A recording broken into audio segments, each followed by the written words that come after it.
So, but that doesn't mean that we shouldn't look at this form of micromobility, because of course, to just forbid it is not the. So you have to work to make it safer. You have to make sure that you do whatever possible, because this is the result of poor infrastructure, poor education. So there's a lot of work that needs to be done to be able to do that in a safe way. But forbidding the use altogether is not the solution. So, a couple of things. Firstly, safety, rider safety is the #1 concern between our customers and potential customers. We hear that all the time. Secondly, I guess more on a personal note, my personal concern in London is much more around the air that I'm breathing every day, as opposed to protecting my head, hitting into cars or objects. The level of particulate matter in the air is something that I worry about deeply, and I think obviously mobility plays a sort of key role in addressing the root cause of that issue. Thank you. Question?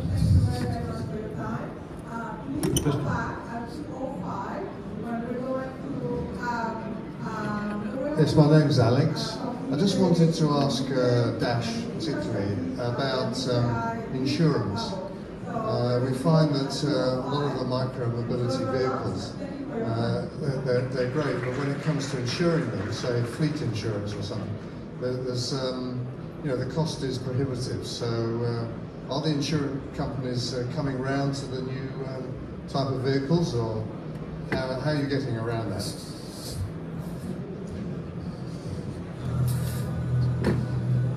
So I assume you're talking about asset insurance, so theft insurance.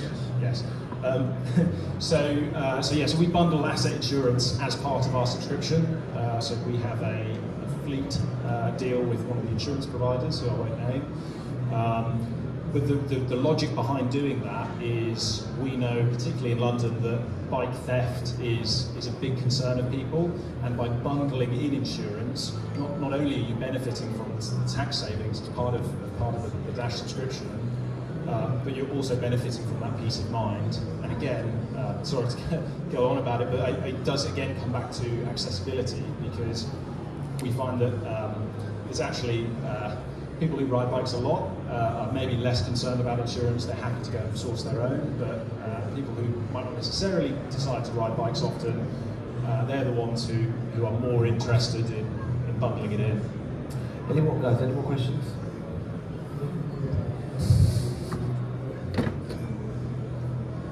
Hello, my name is Anura. I have a question for Nicolas specifically.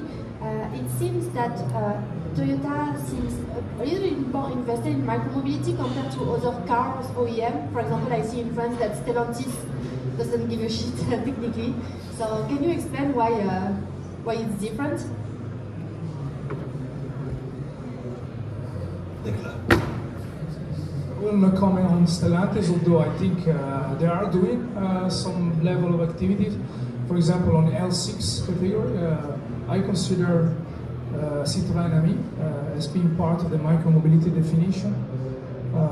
It's a different type of micromobility, of course, but it is micromobility. But having said this, I think the automotive industry is struggling to transition from manufacturing to mobility services, and it's very simple. There's no way that you can build a mobility company without embracing new mobility. It's just as simple as that. And so I think it's just a matter of time. Toyota has done a lot, I think, because one of the things that is sincere about the company is that the company wants to give back, and with the aging population, with pedestrianized environments and the car-free city that is being built in Japan called Woven City, I think Toyota is showing the way on how it is important and crucial to embrace new mobility. Of course, having said this, there are modes that are easier to embrace. Bicycle versus kick scooters, for example, it's an obvious one. For bicycle are already socially accepted. There's a lot of things that you can do with a bicycle in a city, and therefore this is certainly in the future of the way that we want to transition to a mobility company. But of course there's other means of transportation, including wheelchairs and connected wheelchairs, that down the line we call them wheelchairs, but in fact they should call mobility devices, unstigmatized mobility devices that are in the future of the I think of mobility. Whoever is looking at this in a serious way. Any more questions? One more quickly, and then we've got to move on to the next one. No, just building on your Nicholas' comment, I think in America, with the Americans with Disability Act, using that as a wedge to get into the market and use your vehicle as a mobility device for the disabled would allow you protection from local laws, and it might be a way to kind of make it easier in that sense. So any thoughts?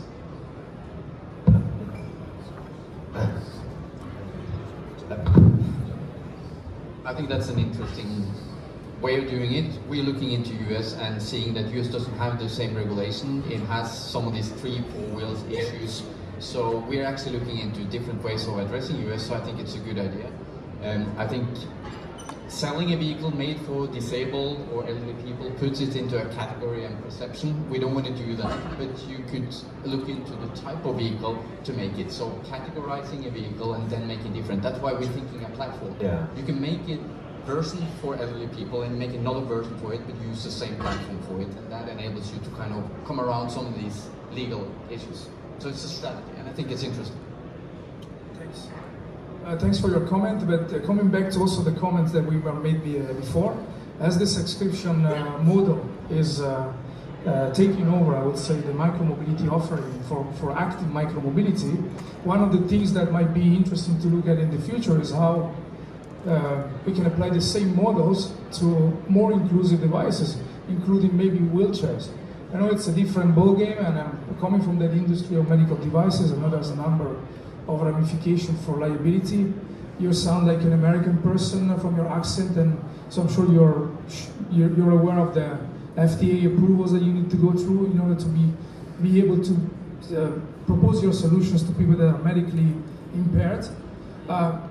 So there's ways to do this, because I'm coming from a company which was doing that, so I'm fully aware of the possibility to do it. But not only is possible, but also necessary to do it. So going forward, I think we will see more hybridations between form factors, bikes, wheelchairs, and L6 categories. Quadricycles will be sort of. I actually have a vision of a new way of a totally different e-bike, e-scooter, which is actually a rentable driving chair, and it's completely mad. But that's what innovation is, and you know, I think we need to have ambition to be and obviously legislation behind it to allow mad dreams to come about for these driving chairs that I dream of. As I say, more e-bikes and more of the same platforms, the fleet management platforms, is not innovation. Innovation is something else, and it's a bit of a zeitgeist. It moves about, and you have to work hard to capture it. Obviously, we need the environment to make it more likely to happen, but it can be fleeting. It can move. So it's all up to all of us to make sure the environment is there, but most likely to happen. And just sorry, but I think the best definition of innovation is to look at something that everybody's looking at and finally seeing something different. Yeah. And that's exactly what happened with a lot of business model that we have seen here. If you think about it, nothing has been invented from scratch. As it was more a combination of different elements. So probably in this room there's already enough. Your crazy idea is actually something that we did last year with a company called the Indigo. We made wheelchairs available for people to rent, going into a parking spot and then taking. Maybe drive around like this. Everyone, instead of bikes, no one's ever done that. Yeah, anyone's got some crazy innovation ideas? While we're here, anyone got some crazy innovation ideas? Driving chairs? Driving tables? No? We don't do crazy ideas. We execute ideas that can be reality. Absolutely, absolutely. Yeah, we also have no crazy ideas, but I think how we can push the innovation. We're not building the innovation, but we're enabling the innovation. The innovation is happening on the street.